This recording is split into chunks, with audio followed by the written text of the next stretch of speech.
One time. I got the, yeah.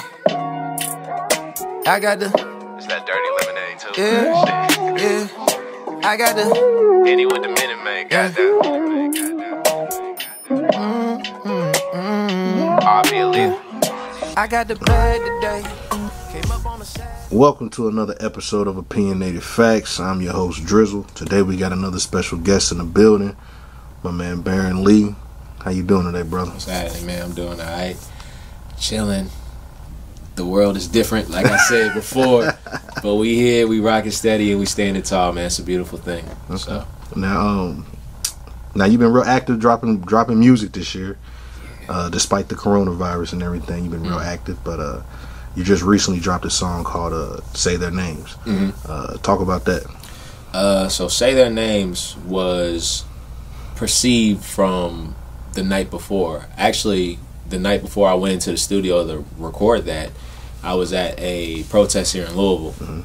It was a peaceful protest. Actually, I wasn't even supposed to be out there, man. I was taking my homie to work, and by the end of the day, because I stayed down in Louisville until he got off the shift, him and another friend of mine was like, "Y'all want to go see what the protest is about?" And I'm like, hey, it's going to be something. It never really ends well in the end because people overstay their welcome sometimes. And at that time, it was law enforcement that did that. But everything that I got from that night and just seeing, you'll even see the video, it's like those were live recordings of what I saw in that night. And it changed my whole perspective on how the world needs to be, held accountable, especially artists. Artists like myself and a lot of other colleagues of mine or whatever, that we speak on our platforms with not only authority but responsibility to say that if no one else is going to speak for us, it definitely should be us. Yeah.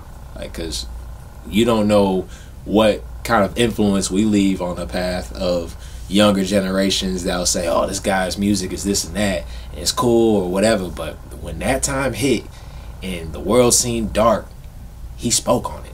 Yeah. Like that's power. That's powerful. And that's something that I could go back and look at from now 10 years, 20 years later and say, like, yeah, I did the right thing. Okay. Now the song is actually dope. The song is actually real dope. It didn't come off as other people like they make songs. It didn't come off like gimmicky. I know the title was like saying "Say Their Names," but you didn't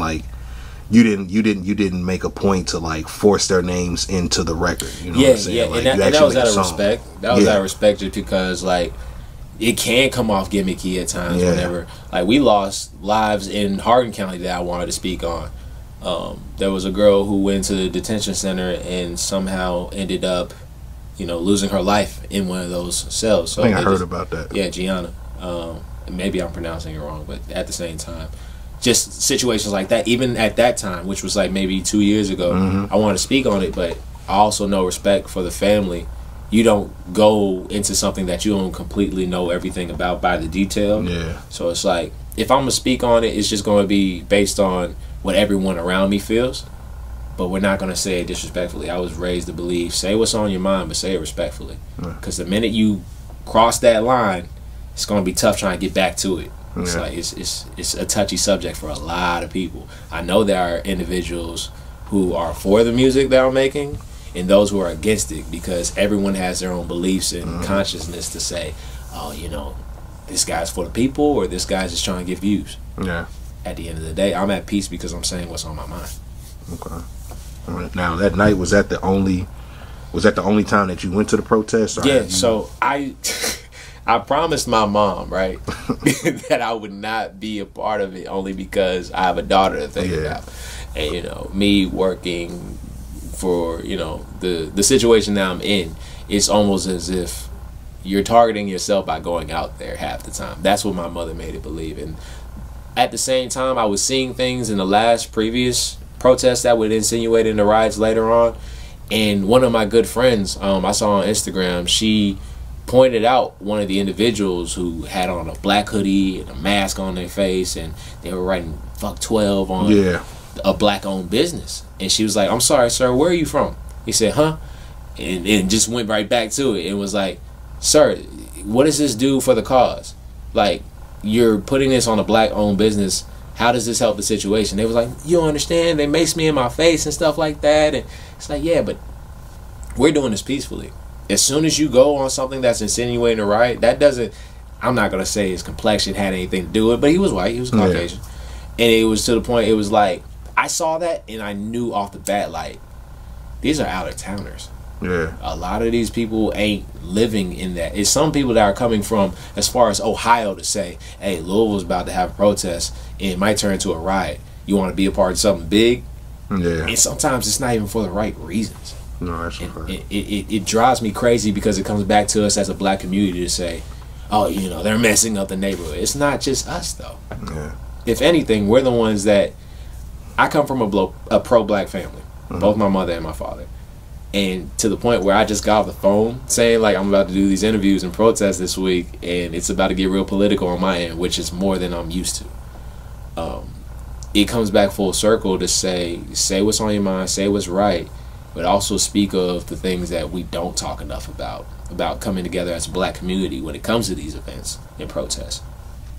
You're not going to think back when the Black Panther parties were what they were at the time, when they had those community gatherings and stuff. It wasn't a Facebook invite. No. It wasn't something that everyone could attend. You had to be for the people and down with the cause. And if you wasn't, you was an outsider, whether you were black or white. Yeah. You know, and that's something as far as my family speaks on, of saying structure is key. If you don't have the structure, you're going to fall apart. If you have a weak link in the chain, what's it going to do? It's going to break. It's going to break. And I believe in fighting for what's right. I serve my country. I do everything that in my power I feel is how I was raised to be. I do the utmost to make sure not only my family is straight, but my friends along with my community. And sometimes, you know, my mom pressures me a lot to say, the music that you've been making, I've been making music for 10 years. There was a point in time where I didn't even curse on songs, just so I could feel like I'm respecting a certain listener. Yeah. Now it's like, you gotta hear the truth. If you don't take it in for what it is, there's optimism, there's pessimism, but realism is key. If you master that, you can look at life for what it is, not half empty, not half full, whatever. Just to say, this is what it is, and this is how we like kind of grow from the situation. If you can't grow, you're in your own way of being something great. So, in a matter of protesting and Black Lives Matter and the lives that we lost and say their names, that was my chance to say, hey, I'm here with you guys. I'm not against nobody. I'm not going to be the guy that's going to shut up. I'm going to be somebody that says, yes, as a black man, I feel targeted too, and I got to speak on those situations. Okay. Now, are you going to any protests coming up, or like, so we have involvement? I just got a call from a woman named Chloe. She's cool people out in Radcliffe. Her aunt is actually a coordinator with the NAACP. They are holding a peaceful protest. They've already talked to the mayor of Radcliffe and everything. We're having that actually tomorrow, I believe from 12 to 2 p.m. From there, I will be performing the new song, clean version, because, you know, kids might be about and stuff. But from there, I'll actually be shooting to Louisville for the United protest with entertainers to do the march again for, you know, the justice for Breonna Taylor. And in that sense, that'll be from 4 p.m. until, I want to say, 6. So it's a lot for me to say. As an artist, we got to do everything we can in our power to make sure the message is definitely delivered. I don't care who the messenger is. Did you get the message? That's the key of all this. So, I asked. It's heavy. I've talked to a couple artists, you know, throughout this, and it's kind of 50-50. You got some who are like, you know, I make music, so let me deliver the message through my music. Let me do X, Y, Z. And then you got some that are like, man, I can't even. Like, I want to be creative. I kind of got the urge to be creative, but like, I just feel like I can't do it right now. Like, I gotta. Like, I'm out here protesting. I'm doing my, you know, my job that way. But as far as like, I just can't.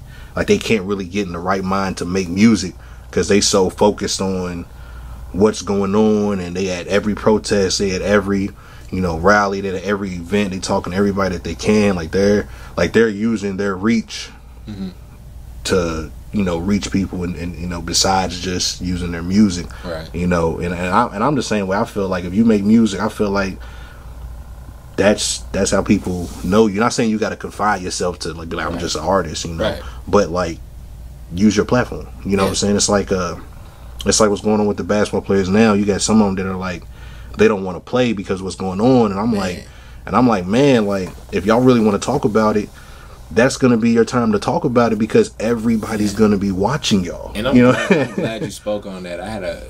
So did you watch the Jordan documentary? Yeah. Of course. Yeah. So you know the situation during the time when Jordan had the chance to speak on a black resident that was running for governor in his hometown in North Carolina. Yeah. And he told us his mother was the one that reached out to him saying, "Hey, could you like approve of a message and tell people that you're for this guy running during the election?" And his response was, "Well, Republicans buy Nikes too."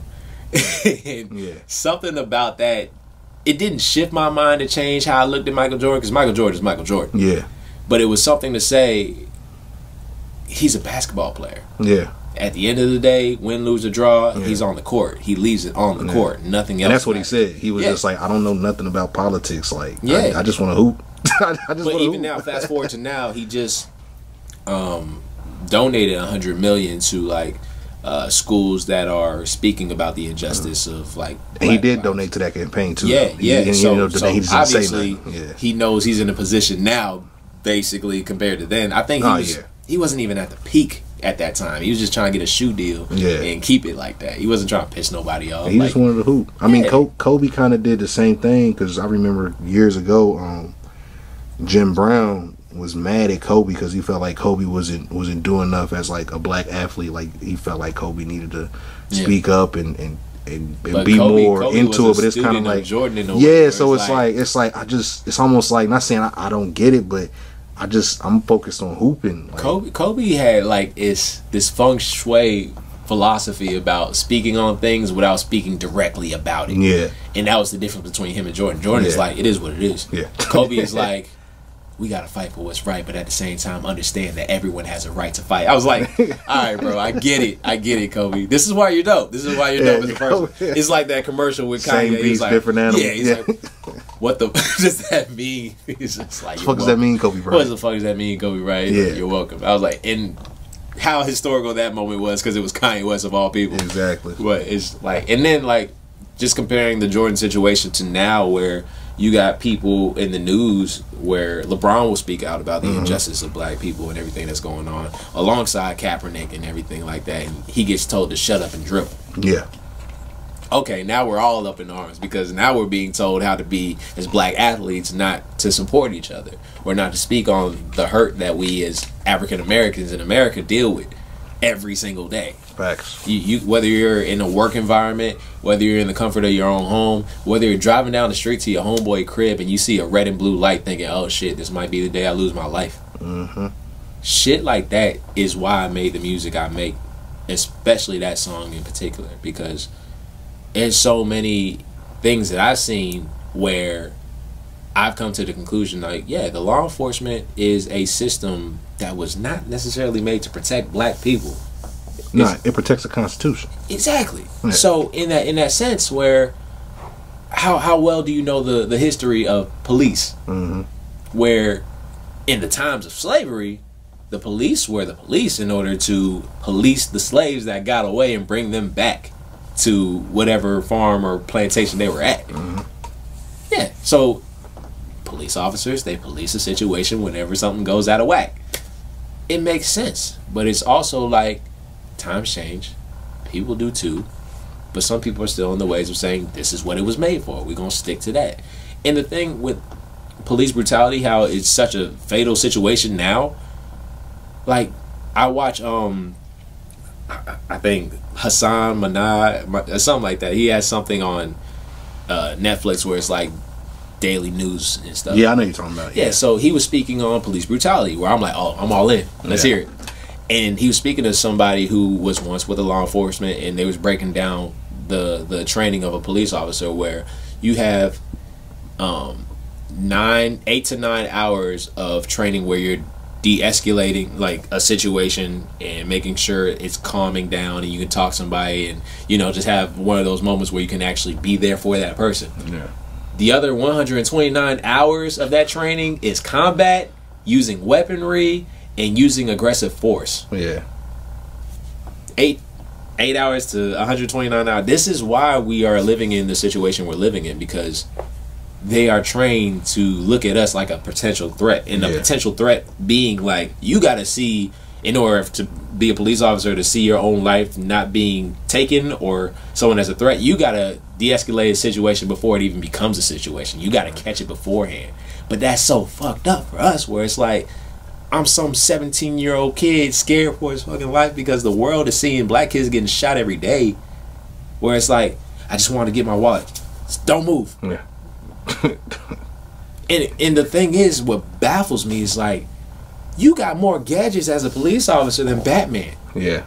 You have mace, a nightstick, a taser, and a taser gun before you get to that 5th pistol. Yeah.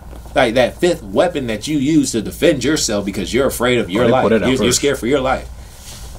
So that shit like that, it's like, it kills me inside, because I'm like, I'm raising my daughter like that. Yeah. To understand who she is as a black girl raised in a world where she's damn near an endangered species. Well, they protect endangered species. Yeah, so that's fair enough. Fair enough. So we are on the bounty list at this point. It's almost like mercenaries that are looking at us like, hey man, at this point we bound to be extinct the way it's looking, because 1 by 1 and 2 by 2 is going, this person here, that person there. We lost 2 lives in Louisville in the matter of this year alone. 2020 has been messed up. Yeah. But when it went from Breonna Taylor to David McCaddy, I think that's where the world got tired. And the thing is, everyone's doing it. Like in the entire country and outside, in Switzerland and the Netherlands, they're even speaking on Black Lives Mattering. Yeah.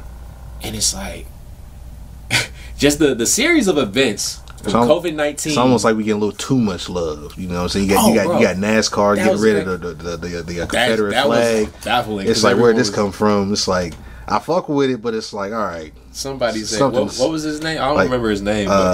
That Ryan something, but he's like 0-32 in races. Like, he ain't never won shit. Yeah, like, I don't know if it was real or not, but I saw a picture where NASCAR spoke, and it was like, we had to Google your name to know who you were when you were leaving. But, you know, whatever you feel, go ahead. And I'm like, NASCAR is on that? It's like, but it was to the point where I saw it, and everyone was like, oh, good riddance, bye. And I'm over here like, who was really watching NASCAR anyways? But at the same time, I get it. Yeah. The situation for what it is, I thought it was hilarious, because we live in a world where when we speak on 400 years of oppression and slavery, they tell us what? That was your ancestors. You didn't deal with that. Get over it. My grandfather was a part of the civil rights movement. Yeah. That alone is oppression. Not much so slavery, but it's enough where I can feel the passive aggressiveness when he speaks to me, and I look at the world for what it is. Mm-hmm. Hate can be taught. Racism can be taught. Living in Atlanta, living in Georgia, parts of it, you see certain things with the rebel flags waving, and it's just like, as a kid, you don't really think much of it until you realize what it stands for. Yeah. And I think that was the thing where it's like, you tell us to get over it, but everything that America does, they want to make sure we remember it. Independence Day, 4th of July, we need to remember that. We got to remember 9/11 and the lives that we've lost in there, and that's a tragic moment. I was in Germany when I watched that on the news. But when it's us saying, hey, Black Lives Matter, all lives matter. It's like, that's like almost saying, shut up, get in the back. Yeah. we all going through something right now. We can't get our haircuts. Like, shut the hell up with that, bro. Because in my head, I'm like, some people get it and some people don't. It's almost like, I saw a video, and it was a little white girl. She was funny as hell on the TikTok.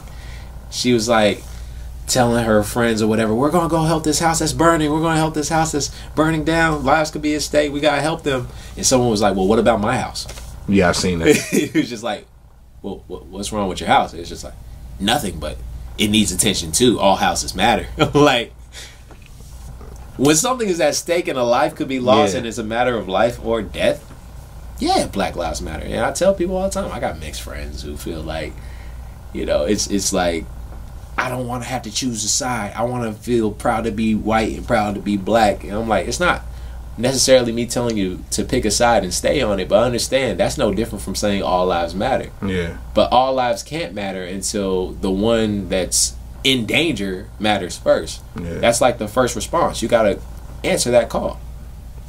But people will be stuck in their own ways, and ignorance is bliss. So, you know, ignorance begets ignorance. Willful ignorance. Now, let's talk about this record, Dirty Lemonade. How did that come about? And also, I got another question too, because when I listen to it, it's not explicit.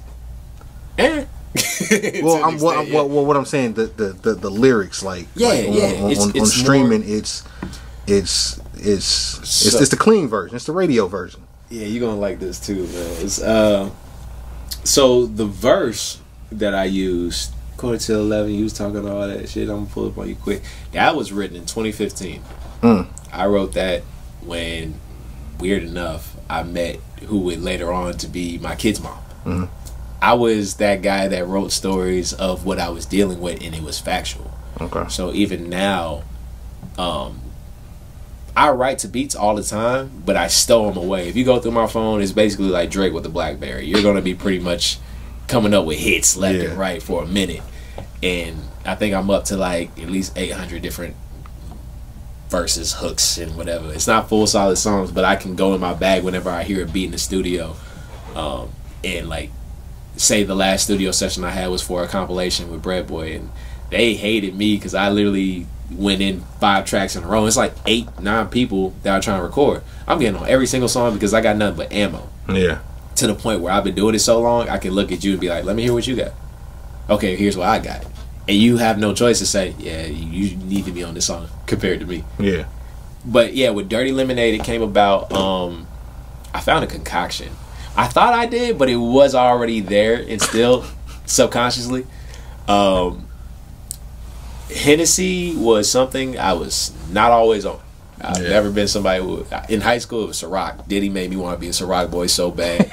I swear to God, I'm like, man, if I could get on, and I'm over here like 18, 19. I'm like, I shouldn't even be talking about drinking like that, but I was pulling up. So it used to be, there's another song on YouTube called Ciroc on the Rocks. And with that, it was me and my best friend Brent who did a couple songs with me too. We did this song, auto-tuned it out, and the choice of drink for me was a Minute Maid lemonade jug, you know, a little carton joint, and just a bottle of Ciroc. I would pour that shit, shake it the hell up, and drink it. And honestly, I've opened up a whole new mindset of like, man, I'm gonna make the music I want to make. You know, R&B tape called Peer Pressure got dropped because of that, and people didn't even know I could sing on that level. So I was like, finally, people are hearing me for what I want to do. Getting on a label and telling people I'm a rapper, and it's like, you gotta do rap shit, we want to hear hard shit, but that's not what I truly want to do. And I know there's other artists that can relate to that. But moving fast forward, now I'm a little more comfortable with my voice. I'm a little bit more, I'm not going to call myself charming on a sex symbol level, but it's to the point where I can talk to a female and feel like I'm completely me and not doing the most or being extra. And, you know, I reached out to my homegirl Cruzy because I saw her out in Lexington. I don't know how familiar you are with her. She stays out in Lexington too as an artist. She makes dope music. I was working at a factory out in Louisville at UPS, and those 12-hour shifts, I would just write. And when I heard that Aaliyah sample, something hit me where I'm like, I got the bag today. Came up on some cash today because I got paid weekly. So I'm like, it's almost to the point where it's like a Friday night. You just got paid. You about to go home to your shorty. Whatever's on, I'm gonna buy me a bottle. Whatever, it's gonna be a turn up situation. And it was one of those things where we were living in a time where I was going through depression and the world was changing slowly but surely. But I'm like, when's the last time I made a song where people could just have fun?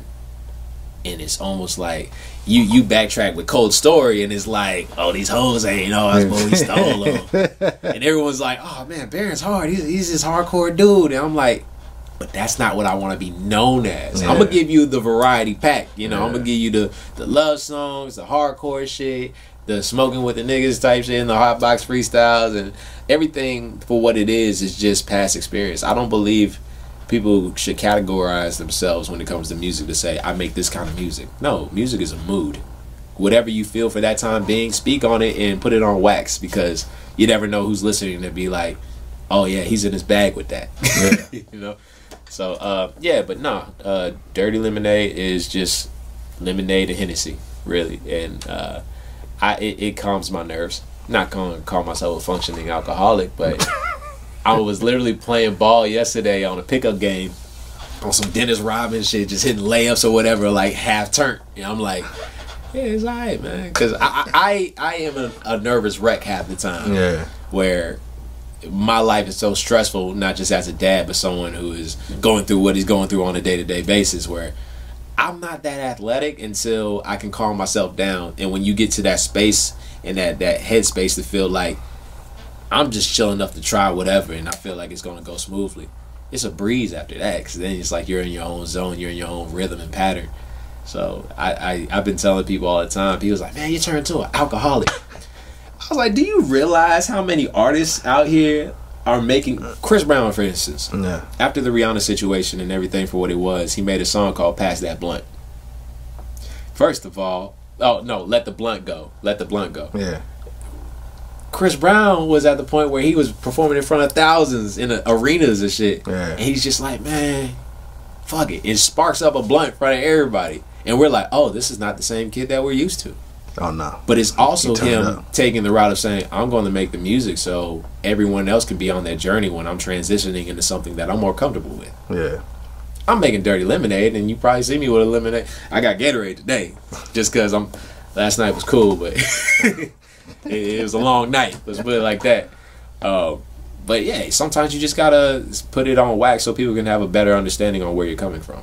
Okay. Because, you know, if you're putting on too much of a gimmick, they're gonna be like, oh, he's just doing what he thinks we want to hear. No, Yeah. I'm making this music 100% for myself right Yeah. now, and y'all just vibing with it. Now the track is definitely it's an outside track. Yeah. It's something that you hear when it's outside's opening back up. So it's definitely one of them tracks you can definitely hear at the day party. You And the know crazy what I'm saying? thing, it was like November when I wrote it, because in Yeah. my head I'm like, oh, I can't wait for the summertime. I can't Yeah, wait till they yeah, open it- back. yeah, it got that- Sully's, which isn't Sully's anymore. They closed it down, and I'm like, oh man, like I remember Barstown Road be popping. I'm like, Yeah. you can play this anywhere, and it's like whether you're pool black party, or white. whatever. Yeah, it's gonna pool party music, Yeah. you know, beats and brunch or whatever, you know. Yeah. And like, I had this agenda in my head where I'm like, I'm just gonna do the singles game. So far, I've done 4 singles that's dropped this year. I'd probably come back another 2 months later from now and drop another one for the summer. Me and another friend of mine, Braxton, are working on another record for the summer. So it's gonna be a lot more of these good times until we get to the fall and the winter, where things get a little colder and a little more serious. And I think that might be peaking an album, but I'm not putting a date on it yet. Okay. So I think because I've only put out 1 album in my entire career. Yeah. Mixtapes probably like 15, something like that. But album wise, someone was like, I go on Facebook and I ask people all the time, Instagram too, I'm like, would y'all want to hear an album from me by the end of the year? They was like, we want an album by the end of the summer. And I'm like, well, that's cool, EP maybe, but you're not gonna get an album out of me just for like a matter of 3 months. Yeah. Because that's different meanings. I can make a mixtape saying how I feel because that's the mood that I'm in. Yeah. Making an album is like, I have this thing where I honor the classics. I grew up on the Good Kid, Mad City albums and the Forest Hills Drive, and you know, even the Blueprint. You know, those situations where I'm like, these were eagerly thought through, bit for bit, track after track, where you don't skip anything. It's a classic. You leave it as it is. I wanted that. Yeah.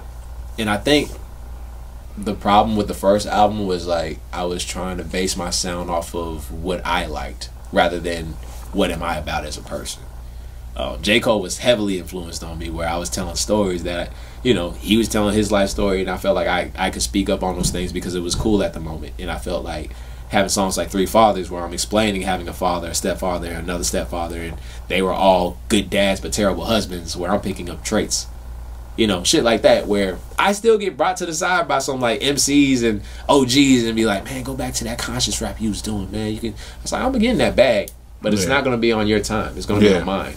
So I'm gonna keep turning it up. Where my formula now is, you gonna get the Cold Story, you gonna get the Dirty Lemonade, you gonna say their names, and now you're seeing something turn over to say, oh, he's not just, you know, these get uppy entertainers that just do what's fun. You also speak on live situations, current events, and matters. You are human. You're a human being. You know what time the party starts and what you're gonna do after when it ends. You go back home, you sit, you probably drink or smoke something, and you think about life. That's me making music, and it's therapeutic at this point, man. I had a hell of a writer's block last year. I don't know if you peeped that, but I pretty much quit music for a little bit. I was going through it, bro. I was like, to the point I'm like, man, I done did everything. I was lying to a lot of people too. Well, more than that, just to myself. I'm like, I did everything I was supposed to do, man. I've been on BT, I've been on the radio, I got awards, and met, you know, I saw one of the people that was on my album is now a platinum artist. Shout out to Jack Harlow. Yeah. And it's like, everything for what it was, I was like, yeah, I could walk away from this and feel like, you know, my kid could be 5-6 years later and go on YouTube and be like, Dad, that was you? It's like, yeah, those were good days. Those are cool.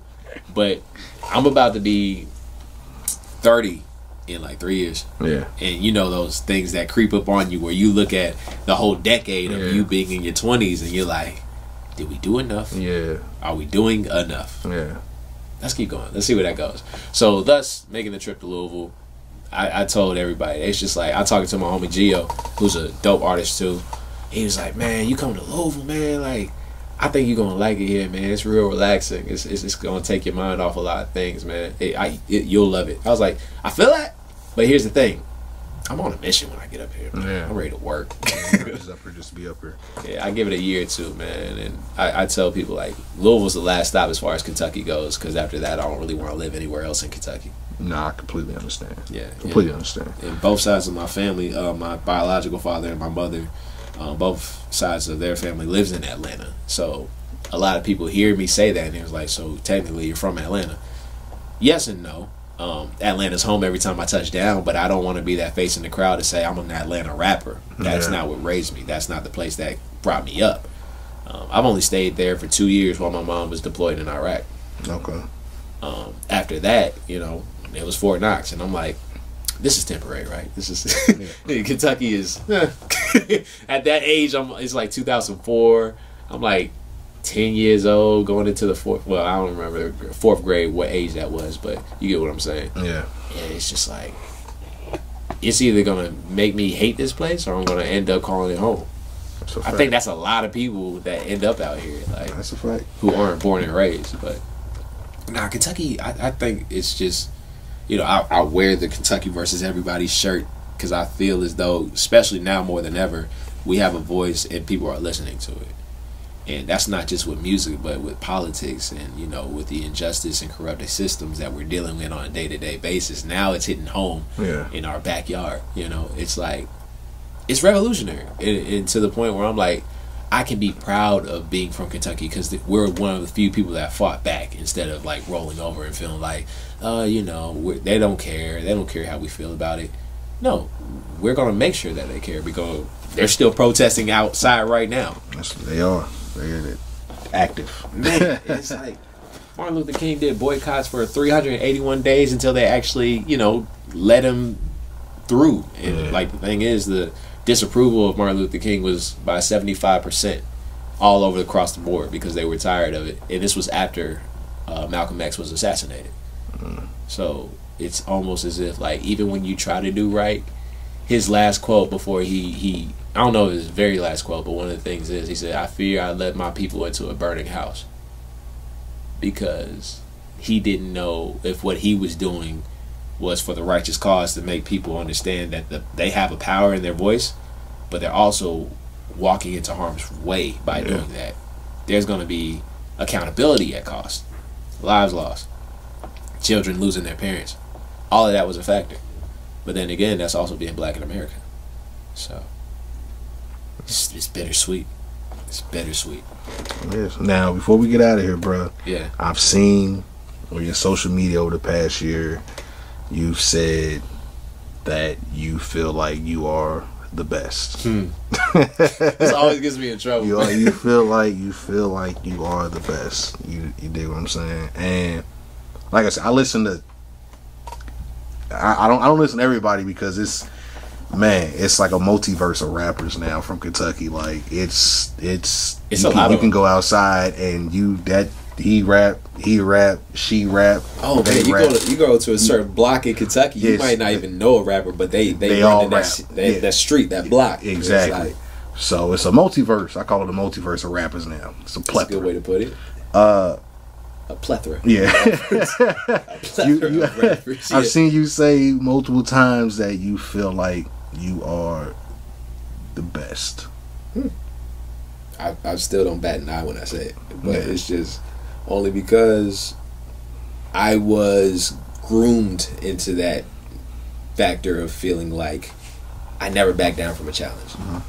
I'm from the state where the great Muhammad Ali would boast about every situation he ever got himself caught up in, but he also backed up with a punch and a blow and words to come back with anyone that would challenge him and say, you're not like that, you're not that good. Yes, I am that good. Yeah. And I'm going to show you. And by the time this is over with, you're either going to say, he got me, or I need to work with this guy. It's going to be one or the other, because the truth is the truth. When you know the truth for what you have to deliver within your own art, it's almost like manifesting how the world kind of reacts to it.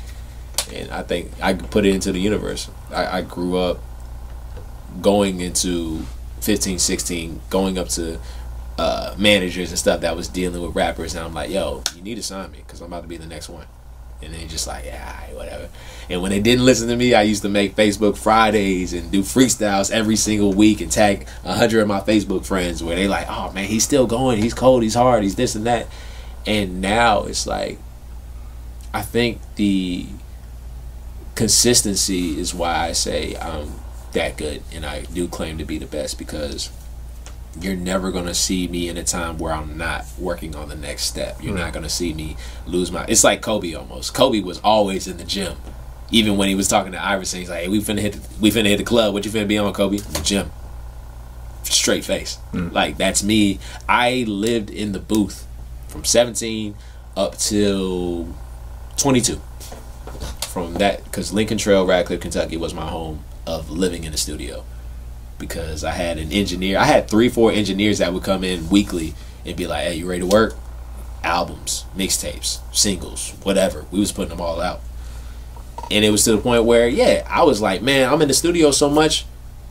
Press record. I am the best in Radcliffe. I am the best in Louisville. I am the best in Kentucky, hands down. And that's when the world went crazy. Because they was just like, who is this little nigga? Like, first of all, you ain't even like such and such who was a battle rapper on Dope 16, and you know you wasn't seeing Jack Harlow or whatever. In my head, I'm like, just bring him to me, and I'm gonna do what I do. This is what I do, and I've been in the rap battles before. I've been the last diss. I didn't even know dude was a legendary Louisville battle rapper. He made a diss about me, making play on words with my name and shit, and I'm like, as soon as I get off this job right now, I'm going to clock out and record, and it's going to be the end of it. So I think my response time is what people pay attention to when they say, oh, you know, he's top 5 in KY, because it's not going to take too long unless I just don't feel like you're worthy enough, because I've had those people too that would make songs thinking, I'm going to get a Berran Lee response. Chances are you won't. Yeah. Unless you really, I see some sort of potential in you where I'm like, I'm going to push that limit. And if you can meet up to par, it's like going on a race. I used to run track, so you had your sprinters and you had your long distance runners. Sprinters could do what they would with a 50-meter dash, 100-meter dash, whatever. But when you run into conditioning with a distance runner, it's like, can you keep up with me? Because the minute you don't, I'm not even going to look back, because this is what I do as a natural thing, second nature. So when someone says, I want to get in the booth with you, or they do the opposite and they want to collide instead of collab, I'm going to be like, all right, choose your battles. Because I think I earned this name in a lot of ways. Where the BET situation did a lot of wonders for me. Off a whim, which is crazy because I had like 10 or 20 different people saying you need to be a part of this. Freestyle Fridays coming back. I'm like, I grew up on that. That was amazing to me. So literally going up, I did a 12-hour drive to New York, and when I got there, I was in the middle of Manhattan on the block with like 30 different MCs lined out the door. I'm like, oh, this is the whole country right now. You got people from North Carolina, you got people from Ohio, you got people from LA, you know, Atlanta, Texas. And how many people from Kentucky that were in New York? Just me. And I think that was the most nerve-wracking / inspiring thing I could be in, because in my head I'm like, bro, you are not finna drive 12 hours back to Kentucky and not do your thing right now. Yeah. Imagine that. You gotta change your fucking name if you do anything wrong in this situation. If you choke, you are no longer B. Lee. You are no longer that. Yeah, you can't and off the level of like saving my own ass, I changed my name at that very moment. I changed my name from B. Lee to Berran Lee, because B. Lee already had its own legacy.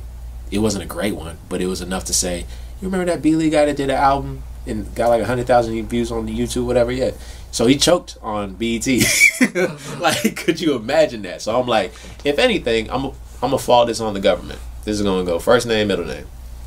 And you know what? If it's on me, they can Google it, and that's all they're gonna be able to do. But the way it worked in its own blessing was, I watched, they gave us stickers, right, to put it on your chest.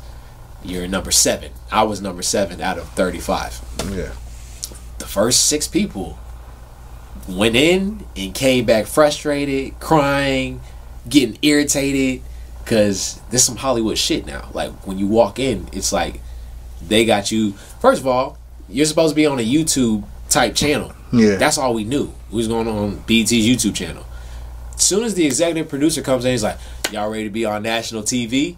I said, oh shit. I just came to rap. I didn't come to do interviews and stuff like that. And they pulling me on the side doing like promos for their Twitter page, and I'm over here like, when do I get to rap though? That's why I don't care for this reality show shit. I want to rap. Because my whole thing was, New York was definitely in the building. And you know, they come off like, this the Mecca. We're going to make sure we come correct, step right. And you know, where you from? Kentucky? Oh, word. like that was the thing that bothered me, because I'm like, oh, this nigga ride horses in KFC. Yeah, you know, KFC, barefooted baby mamas and shit. And I was just like, having a stepfather from Brooklyn kind of like, you know, prepped me a lot to understand how New Yorkers carry themselves. Yeah. They feel like they need to get their ass kissed all the time when it comes to hip hop. Yeah. I feel that. I respect that. I respect the culture, just as I do for the West Coast. Everybody has their own historical moments. But for Kentucky, I'm like, we are literally trailblazing right now. We are pioneers in this game for Kentucky, because put 5 to 10 years later from now, it's going to be one of them ones, especially with everything happening right now. Yeah. So when I spit, bro, like, I didn't miss a beat. I had something written and I was reciting it for that 12-hour drive, but I saw something when I was rapping it halfway through. And if you go back on the footage, it's on my YouTube channel, you can see where I'm like, wait, hold up. Because I saw like 4 or 5 people. It's just like this big ass light, a camera, and the rest is just dark people, like on their phones or whatever, doing executive shit. So when I saw people just like paying attention to other things, I'm like, they don't think I'm worth the time. Switch up the flow. And the flow just went from, you know, in the booth from Drizzy Drake and running and gunning up in the puppet, and they just like, oh wow, Kentucky got that speed flow shit. I didn't even know they was on it. It's not a matter of Kentucky having a sound as much as it is just saying Kentucky has different artists every day that's giving off different vibes, where you really can't put a category on it. That's a fact. That's why I love about this place, where I'm like, we're in a rural area, but we're easily influenced. You got to go through Kentucky to get to a lot of places on the east side, on the east coast. So it's like, whether you're from Tennessee, Ohio, Indiana, you know, I was partially raised in Virginia, but I still had to go through here just to get to Georgia at some points. So it's like, it's a melting pot of MCs where they do a little bit of everything out here. You got the rappers that do drill music, you got the backpackers, I don't even know what I would categorize myself for, but I just do what feels fun. Yeah. No, I feel you. Yeah, so, but yeah, ultimately, I think this next move is going to be the best move, man, because this year it's a lot going on. We're definitely living in a time of Jumanji, but I'm telling you, man, we've had killer hornets and COVID-19 and Black Lives Mattering more than ever. And there was a plane crash that happened on Joe Prather like 2 weeks ago. Damn. Oh, I think I seen. Yeah, took out a whole grid. We were all in a blackout, and I'm like, 2020 is fucked up.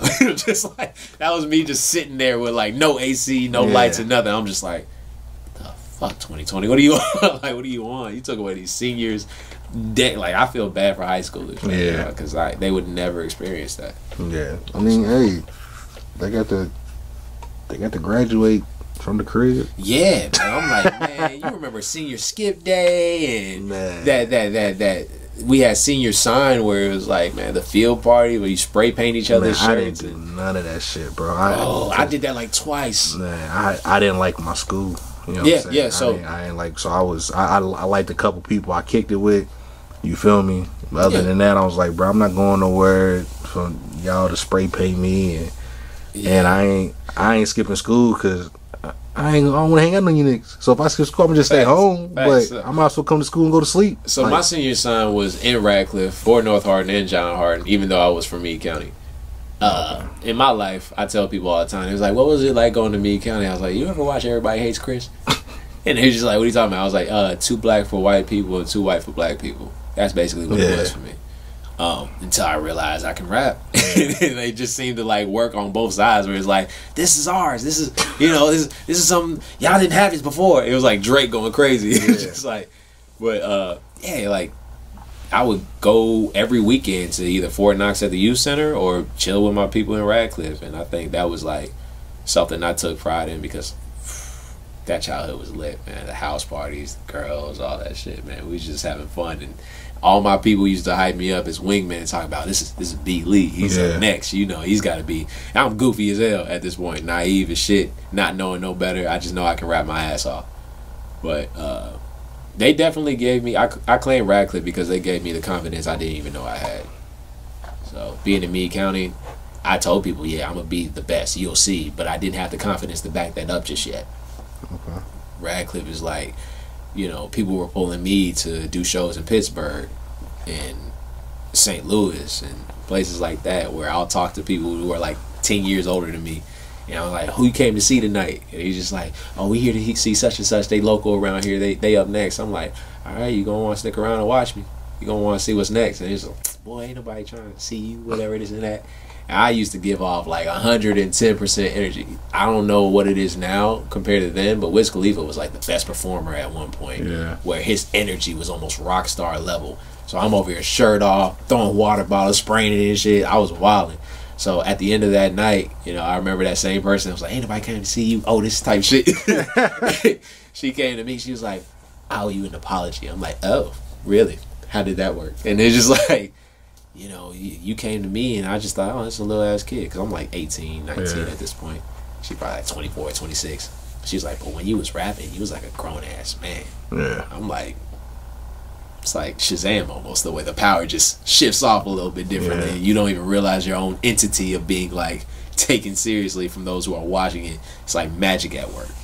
So being the MC that I tell people, I'm the best, only because there's never going to be a time where I'm like, this might be over. I might be in over my head if somebody was to come after me or want to get on a song with me and I couldn't hold my own. I hold my own pretty well. So now, do I feel like if Kendrick was to drop a diss on me one day, I'm going to be ready for it? Nah, but I'm gonna put up a good fight. I'm gonna try my best. I think that would be like a Meek Mill situation more than anything. You just gotta leave it alone. You gotta be swinging. Sometimes you gotta let it go. Like, it is what it is. I go after someone that's softer. It's like one of those things. But yeah. But shit, man, it's been dope. Yeah, it's been a great interview. You got any shout outs? Yeah, shout out to my people, man. First and foremost, shout out to my people in Kentucky, man. Keep fighting the fight. That's right. Shout out to my team, Iron Royalty out here in Louisville, Bread Boy back in Hardin County. Shout out to my gang from the jump.